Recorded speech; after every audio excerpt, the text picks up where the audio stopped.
अस्सलाम वालेकुम। कैसे हैं आप लोग? ठीक ठाक। हमारा सब्जेक्ट है अकाउंटिंग और टॉपिक चल रहा है हमारी एडजस्टमेंट।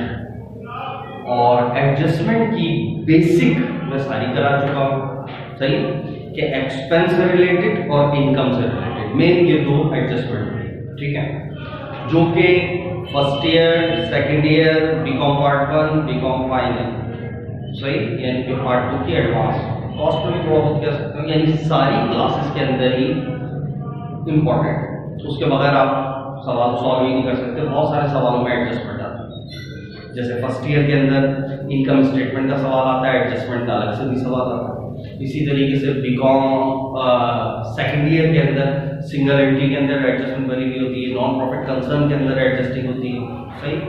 इसी तरीके से बीकॉम पार्ट 1 के अंदर भी एडजस्टमेंट का सवाल आता है, वर्कशीट का सवाल आता है, उसके अंदर भी पूरी एडजस्टमेंट है। बीकॉम फाइनल में भी कॉस्ट एडवांस अकाउंटिंग के अंदर फाइनेंशियल स्टेटमेंट का सवाल आता है, उसमें भी एडजस्टमेंट है। तो एडजस्टमेंट की बेसिक जो कि एक्सपेंस और इनकम से रिलेटेड थी वो मैं करा चुका हूं, सही। बेसिक जो कि सारी क्लासेस के अंदर बिल्कुल सेम ही होती है। एक्सपेंस के ऊपर एक्सपेंस लिखा हो यानी ट्रायल बैलेंस में, और नीचे मुख्तलिफ बातें हैं। ऊपर एक्सपेंस के बजाय प्रीपेड लिखा हो, मुख्तलिफ बातें हैं। ये सारी चीजें मैं करा चुका हूं। सेम एज इट इज वो अगर इनकम के अंदर ऊपर इनकम लिखा हो, नीचे मुख्तलिफ बातें हो, या ऊपर अनर्न्ड लिखा हो, नीचे मुख्तलिफ बातें हो, वो सब मैं करा चुका हूं। तो ये चारों बेसिक कंप्लीट हो। फिर मैंने एक और एग्जांपल भी दी थी, जैसे इंश्योरेंस की, कि वो देखो अल्फाजों को कैसे घुमाता, वो भी हमारा कंप्लीट हो गया, सही।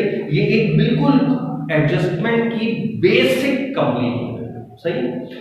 अब एडजस्टमेंट थोड़ी सी मॉडिफाई होकर आ जाए, तो बहुत सारी जगह एडजस्टमेंट लिखा हुआ, यानी कि ऊपर मिसाल के तौर पर सैलरी एक्सपेंस भी लिखा हुआ है, सैलरी पेबल भी लिखा हुआ है, प्रीपेड सैलरी भी लिखा हुआ है, ट्रायल बैलेंस, और नीचे भी इसी तरीके से बहुत सारी बातें कहते हैं। नीचे सैलरी एक्सपेंस भी है, सैलरी प्रीपेड भी है, पेबल भी है, वगैरह वगैरह।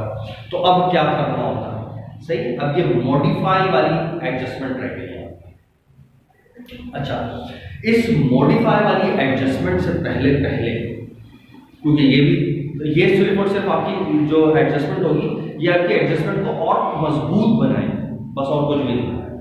बेसिक वही था जो मैं कॉन्सेप्ट करा चुका, लेकिन फिर भी मैं ये एहतियातन कराऊंगा, ताकि बाज़ पहली दफ़ा जब आ जाता है तो बंदा थोड़ा सा कंफ्यूज होता है कि यार इतनी सारी एडजस्टमेंट आ गई तो क्या करेंगे, ठीक है। तो उसके लिए भी मैं बाकायदा एक क्लिप रिकॉर्ड कराऊंगा, एक लेक्चर रिकॉर्ड कराऊंगा, जिसके अंदर इसकी भी डिटेल में सारी करा दूंगा। तो वो नॉर्मल एडजस्टमेंट के साथ ही बेसिक के अंदर आ जाएगी। फिर जब हम प्रैक्टिकली तमाम पास पेपर्स को सॉल्व करेंगे तो फिर वो हर क्लास के सेपरेट ही होंगे। फर्स्ट ईयर के लेक्चर में फर्स्ट ईयर की एडजस्टमेंट होगी, सेकंड ईयर में सेकंड ईयर की होगी, बीकॉम पार्ट 1 में पार्ट 1 की होगी, बीकॉम फाइनल में फाइनल के क्वेश्चंस की एडजस्टमेंट होगी, ठीक है। जिसे मजीद और वो करना है तो वो सारी क्लासेस के लेक्चर को रीड करें तो उसकी और बहुत सारी होगी, लेकिन कम से कम पहले अपना काम अपनी क्लास के अंदर जरूर करें। अब कुछ एडजस्टमेंट एक्स्ट्रा होती हैं, एक दो, जो जैसे इनका क्या नाम है, एडजस्टमेंट के अंदर मर्चेंडाइज एंडिंग आ रही होती है, डेप्रिसिएशन आ रहा होता है, और अलाउंस फॉर बैड डेट्स। अब इनमें से देखो, जो एक डेप्रिसिएशन, हम सिंपल एक एंट्री रट लेते हैं। बैड डेट्स की क्या, bad debt expense allowance for bad debts खत्म हो गई, फर्स्ट और सेकंड में काम चल रहा है। इसी तरीके से डेप्रिसिएशन की एक एंट्री होती है, रट लेते हैं, depreciation expense debit allowance for depreciation, काम चल जाता है ना। लेकिन जब हम मजीद आगे वाली क्लासेस में जाते हैं, जैसे फर्स्ट ईयर में ये एंट्री रट ली सिर्फ, जब उसमें गए सेकंड ईयर में तो डेप्रिसिएशन का बाकायदा पूरा एक सवाल आता है। उसी तरह बीकॉम पार्ट 1 में भी डेप्रिसिएशन का पूरा एक सवाल आता है, उसके अंदर उसकी कहानी होती है, तो उस वक्त पे बड़ी मुश्किल होती है। हमने तो रटा हुआ होता है। बिल्कुल इसी तरीके से बैड डेट्स की अभी बड़ा मुझे बहुत आसान है, मैं एक एंट्री रटा दूं, या अलाउंस फॉर बैड डेट्स पहले से डेबिट में तो जमा करके एंट्री पास करते हैं, क्रेडिट में तो माइनस करके पास करते हैं, खत्म। अब किसी को पता ही नहीं है क्यों प्लस करके एंट्री पास कर रहे हैं, क्यों माइनस करके एंट्री पास कर रहे हैं। जरा से अल्फाज घूमे में आ जाए तो कभी टीचर क्या कर रहा होता है, कभी टीचर क्या कर रहा होता है, तो एज अ स्टूडेंट लेवल के ऊपर बहुत परेशानी होती है। इतनी चीजें याद कर रहा हो, रट्टा मार लो, उसके बाद फिर एक नई चीज आती है, फिर बंदा करके अच्छा अब ये आया तो फिर आइंदा ये करना है, तो क्या फायदा, ऐसा पढ़ो ये अकाउंटिंग है, ये आ जाए तो ये करना होगा। उसूल समझना चाहिए सबसे पहले, ठीक है, तो मैं सबसे पहले बैड डेट्स के बारे में बता रहा हूँ कि बैड डेट्स की कहानी क्या है। अच्छा, बैड डेट्स में बीकॉम फाइनल के अंदर देखो मैंने यहाँ पर मैंने सारी क्लासेस के नाम लिखे हैं, first year, second year, BCom part 1, BCom part 2, सही है। और टॉपिक अकाउंटिंग है, एडजस्टमेंट का टॉपिक, सब्जेक्ट अकाउंटिंग है और टॉपिक एडजस्टमेंट है। लेकिन बीकॉम पार्ट 1 के अंदर देखो मैंने हाईलाइट कर दिया अकाउंट रिसीवेबल। जब हम टॉपिक अकाउंट रिसीवेबल स्टार्ट कर रहे होंगे तो यहाँ वहां पर ये बिल्कुल as it is bad debt का कॉन्सेप्ट हमें समझना पड़ेगा।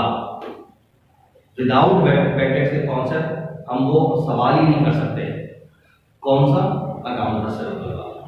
तो बैड डेट का पहले कॉन्सेप्ट समझेंगे, फिर उसके अंदर जब सवाल में जाएंगे तो उसके अंदर एंट्रीज वगैरह आएंगी, वो कोई हमारे लिए इशू नहीं है। ठीक है, तो सबसे पहले बैड डेट का कॉन्सेप्ट कि बैड डेट्स है क्या, क्या है, वगैरह वगैरह। तो हम स्टार्ट करते हैं बैड डेट्स के कॉन्सेप्ट्स के ऊपर कि बैड डेट्स की जो एक उसूलिटी है, ये एंट्री कैसे पास होती है, ये कहाँ कहाँ जाती है, वगैरह वगैरह। ठीक है, तो लेट्स स्टार्ट। हमारा मेन टॉपिक क्या है? बैड डेट्स का कॉन्सेप्ट सीखना, उसकी एंट्री पास करना सीखना कि वो कैसे पास होती है। ठीक है, तो यहां से तो नजर आ रहा हो, ठीक है।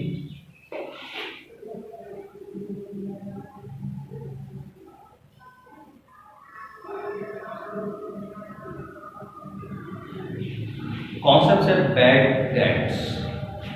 बैड मतलब बुरा, डेट्स मतलब कर्जा। तो क्या मतलब हुआ? बुरा कर्जा। ठीक है, ये वर्ड टू वर्ड मतलब हो गया।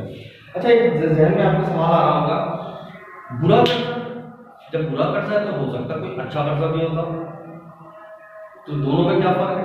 भाई सीधी सी बात है, अगर आप कर्जा किसको कहते हैं? क्या पैसे दिए हैं और बाद में आपको मिल जाए, ऐसी है ना, जो आपको पैसे लेते हैं वो मिल जाए।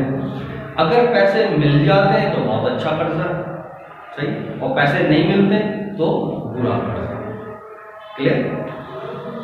यानी बैक हैंड के ऊपर बैड डेट्स का ताल्लुक लेने से।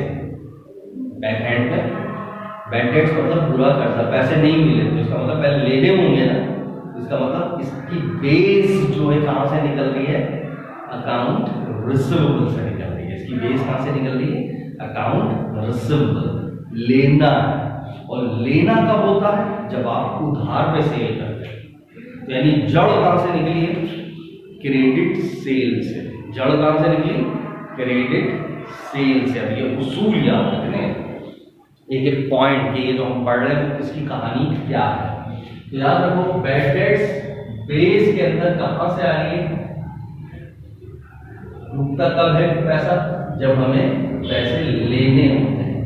Account receivable. और रिसीवेबल ये कहां से आता है? जब आप माल क्रेडिट के ऊपर सेल। ठीक है, तो एक्चुअल जड़ क्या हुई? उधार की सेल।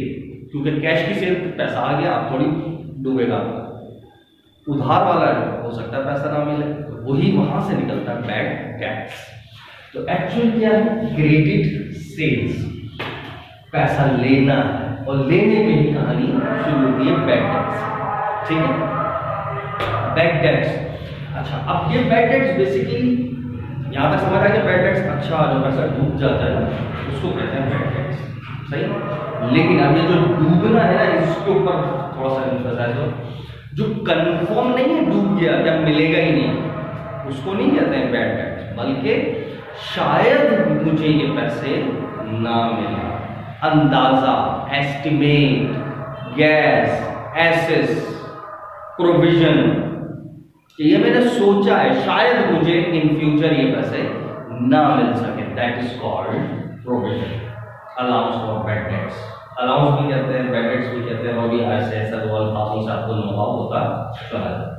तो ये बैड डेट्स बेसिकली क्या है? It is not a confirmation, it is estimation, अंदाजा, शायद मुझे ये पैसे ना मिले। तो शायद के लिए हम ये लफ्ज क्या इस्तेमाल करते हैं? एस्टिमेशन।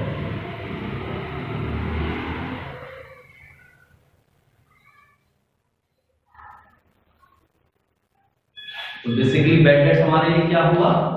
एस्टिमेशन, अंदाजा। शायद मुझे ये पैसे नहीं।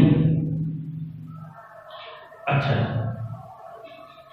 जब भी ये पैसे नहीं मिलेंगे, ठीक है, ये अभी मैं सिर्फ एक लफ्ज बैड डेट के ऊपर बात कर रहा हूं, अभी इसके तो पोस्टमार्टम पे मैं घुसा ही नहीं हूं, अभी सिर्फ लफ्ज बैड डेट्स की बात कर रहा हूं। और जब भी ये हम प्रोविजन लेते हैं, सोचते हैं कि शायद मुझे ये पैसे नहीं मिलेंगे, तो एक एंट्री प्रोड्यूस की जाती है, एडजस्टिंग एंट्री। वो क्या होती है? वो होती है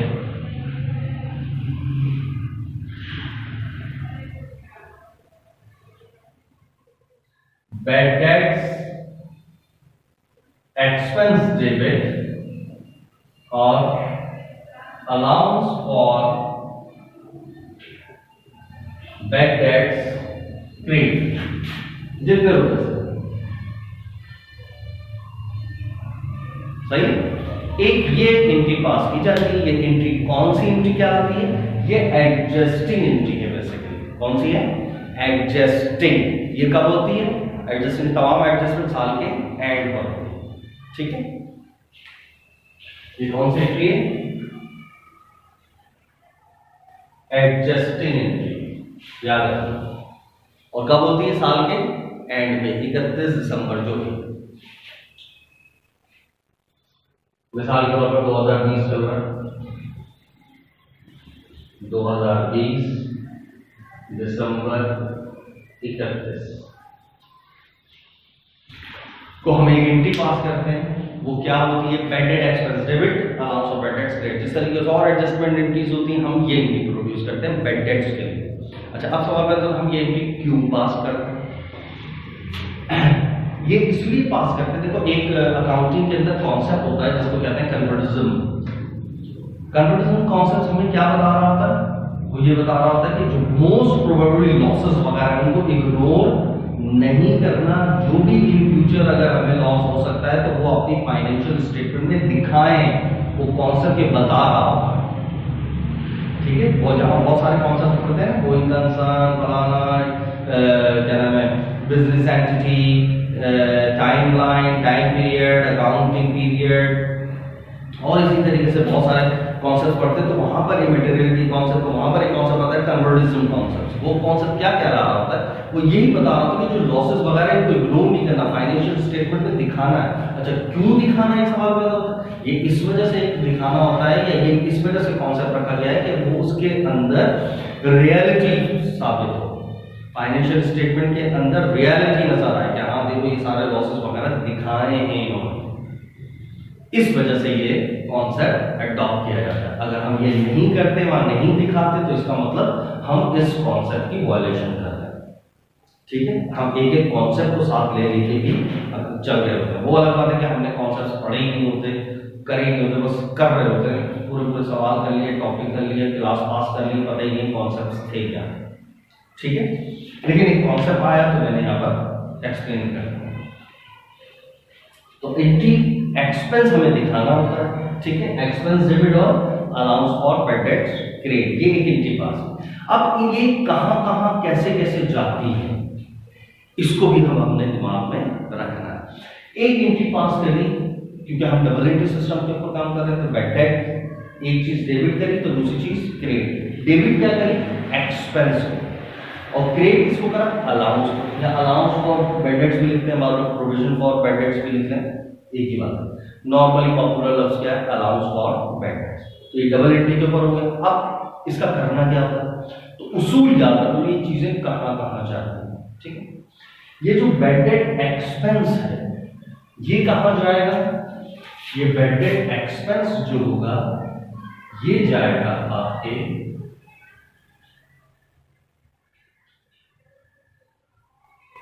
ये जो बैड डेट एक्सपेंस है जो डेबिट किया है, ये एक्सपेंस अपने टी अकाउंट में जाएगा। कहां जाएगा? अपने टी अकाउंट।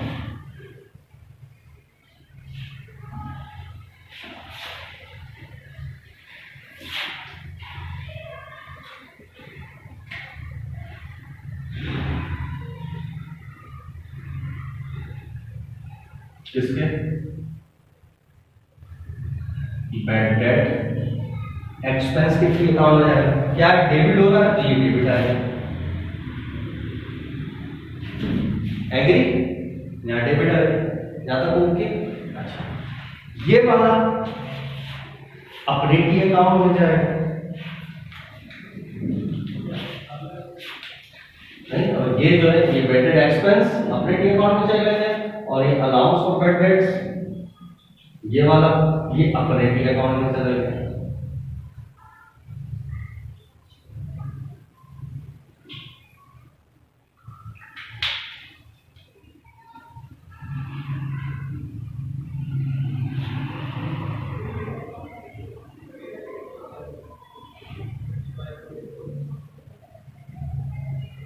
बीडी लिखूंगा, समझ आ गया? बैड डेट्स बोल रहा हूं मैं। तो देखो ये जो एक्सपेंस था ये अपने बैड डेट एक्सपेंस के टी अकाउंट में गया, डेबिट में। अलाउंस ऑफ बैड डेट्स के टी अकाउंट में चला गया, कहां पर? क्रेडिट में। ये आ गया क्रेडिट में। यहां तक ओके पहला स्टेप? तो ये तो सबको बात समझ आ गई। हाँ, अंडरस्टूड है। जब एंट्री पास की है तो वो अपने अपने टी अकाउंट में गए होंगे। एक्सपेंस के टी अकाउंट में क्या होगा? अलाउंस के टी अकाउंट में क्या होगा? एंट्री में बैड डेट एक्सपेंस डेबिट हो रहा है, ये डेबिट में चला गया। ये क्रेडिट हो रहा है तो क्रेडिट में चला गया। यहां तक ओके? अब आगे क्या होगा? ये जो एक्सपेंस है, एक्सपेंस खर्चा है, सही, ये जाएगा इनकम स्टेटमेंट। ये एक्सपेंस है ना, ये एक्सपेंस कहां जा रहा होगा? ये वाला जो करंट वाला, ये वाला, ये एक्सपेंस जाएगा कहां पर? इनकम स्टेटमेंट के अंदर। कहां जाएगा? इनकम स्टेटमेंट में। और इनकम स्टेटमेंट में किधर? ऑपरेटिंग एक्सपेंस है।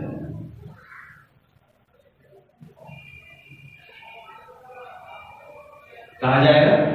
Operating expense. और ऑपरेटिंग एक्सपेंस इसकी वजह से क्या हो रहे होंगे? बढ़ रहे होंगे। इसकी वजह से क्या हो रहे होंगे? ऑपरेटिंग एक्सपेंस बढ़ रहे होंगे। और ऑपरेटिंग एक्सपेंस बढ़ने से यानी खर्चा बढ़ने से होता क्या है? आमदनी में कमी हो जाती है। क्या होता है? खर्चा बढ़ने से ऑटोमेटिकली क्या होता है?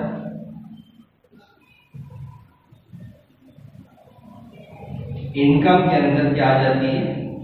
कमी आ जाती है। ये अंडरस्टूड सी बात। जो इफेक्ट्स है, ये इफेक्ट्स है, सही। ऑपरेटिंग, ये इनकम स्टेटमेंट में, इनकम स्टेटमेंट में किधर आता है? ऑपरेटिंग एक्सपेंस की हेडिंग में। और खर्चों में चला जाता है तो खर्चे क्या हो जाते हैं? बढ़ जाते हैं। और खर्चे बढ़ने से होता क्या है? आमदनी के अंदर कमी आ जाती है। ये इफेक्ट्स है। ये क्या है? इफेक्ट। क्लियर? और आपको पता है इनकम स्टेटमेंट किस शक्ल की होती है? ये कहा जाता है इनकम स्टेटमेंट। अब इनकम स्टेटमेंट आपको पता होनी चाहिए यार, इनकम स्टेटमेंट किस शक्ल की होती है। तो यार इनकम स्टेटमेंट इस शक्ल की होती है। मैं यहाँ पर इनकम स्टेटमेंट थोड़ी सी शक्ल दिखा दूं कि इनकम स्टेटमेंट किस शक्ल की होती है। इनकम स्टेटमेंट इस शक्ल की होती है। नॉर्मली आपके पास सेल होती है, जैसे कुछ भी है, सेल फर्ज करो 1 लाख रुपए की सेल है, और इसमें से लेस कर दिया जाता है क्या चीज? Cost of goods sold. वो जब आप इसकी डिटेल पढ़ेंगे कॉस्ट ऑफ गुड्स सोल्ड क्या होता है, यानी मैंने 1 लाख का माल बेचा और cost of goods sold, cost कीमत ऑफ गुड्स अशिया की, सोल्ड जो बिक गई, यानी ये जो चीजें बिकी हैं इनकी एक्चुअल कॉस्ट यानी मुझे कितने की पड़ी थी। फर्स्ट तो ये चीजें थी 60,000, तो वो क्या रही? कॉस्ट। तो मैंने उसको 1 लाख में बेच दिया तो प्रॉफिट कितना हो गया मुझे? 40। लेकिन अब इसमें खर्चे भी शामिल है तो इस प्रॉफिट को मैं क्या कहता हूं? ग्रॉस प्रॉफिट, खाम मुनाफा। फिर इसके अंदर से मैं लेस करता हूं ऑपरेटिंग एक्सपेंस। मेरे जितने भी बिजनेस करते हुए खर्चे हुए, अब 1 2 3 4 5 जितने भी खर्चे हैं, सैलरी देनी है तो सैलरी एक्सपेंस, बेड डेट्स हो गया तो बेड डेट एक्सपेंस वगैरह वगैरह वगैरह। अब यहाँ पर जितना भी फर्ज करो 10,000 20,000 ये खर्चे हो गए, ठीक है। तो अब ये 10,000 20,000 कितना? 30,000 खर्चा हो गया। तो 30,000 खर्चा निकालूंगा तो मेरे पास कितना नेट बचा? 10,000। ये नेट इनकम हो गई, सही, ये मेरी क्या हुई नेट इनकम। इस तरह होगी इनकम स्टेटमेंट। ये जो मैंने लफ्ज लिखा है इनकम स्टेटमेंट, ये इस शक्ल की होगी। ठीक है, यानी मैंने माल बेचा था 1 लाख का, हालांकि मुझे कितने का पड़ा था 60,000 का, तो 40,000 प्रॉफिट, लेकिन ये कहलाता है ग्रॉस प्रॉफिट, काम मुनाफा। अभी इसमें जो खर्चे वर्चे शामिल हैं, फिर खर्चे माइनस कर देते हैं। खर्चे से मुराद ऑपरेटिंग एक्सपेंस, तो ये कितना है 10,000 salary expense, 20,000 bad debt expense, और बहुत सारे एक्सपेंस होते हैं, मैंने 2 ही दिए बस। 30 इसमें से माइनस कर दिया तो 10,000 मेरे पास नेट बची। ठीक है, तो ये जो एक्सपेंस होता है बैड डेट एक्सपेंस, ये कहा जाता है इनकम स्टेटमेंट, यानी इसमें इनकम स्टेटमेंट कहा जाता है ऑपरेटिंग एक्सपेंस, यानी इसमें। तो जैसे इसमें गया तो ये खर्चे क्या होगा, बढ़ गए है, और खर्चे जैसे जैसे बढ़ेंगे आमदनी वैसे वैसे कम होगी। अब ये खर्चा 20 है ना, मैं खर्चा यहाँ पर 25 कर दूं, तो 10 और 25 कितना हो गया 35। 35 माइनस करो 40 में, तो कितना बचा 5, तो ऑटोमेटिकली इनकम 10 में से कम हो गई, तो इनकम कम। बात समझ आई, ये उसूल समझ आया कि बैड डेट एक्सपेंस कहाँ जाता है, अपने टी अकाउंट में, और वही वाला डेबिट वाला बैलेंस कहाँ जाता है इनकम स्टेटमेंट में, और इनकम स्टेटमेंट में किधर जाता है ऑपरेटिंग एक्सपेंस में, और ऑपरेटिंग एक्सपेंस बढ़ जाता है। और इफेक्ट के तौर पर भी आपको पता है खर्चा बढ़ने से आमदनी में कमी हो, और जाता कहाँ पर है वो भी पूरी यहाँ पर नीचे मैंने कहानी भी एक्सप्लेन कर दी। तो ये सिर्फ अभी मैंने बैड डेट्स के बारे में बताया, यहाँ तक ओके की रिपोर्ट हो गई। ठीक, डन। तो देखो आज के लिए यहाँ तक काफी, फिर मैं आगे इसको प्रोसीड करूँगा। ठीक है, तो अभी मैंने क्या क्या बताया वो ओके हो गया ना, क्या हम मतलब सिर्फ अभी बैड डेट्स की बात कर रहा हूँ मैं, अभी इसके अंदर घुसा नहीं हूँ। ठीक, अल्लाह हाफ़िज़।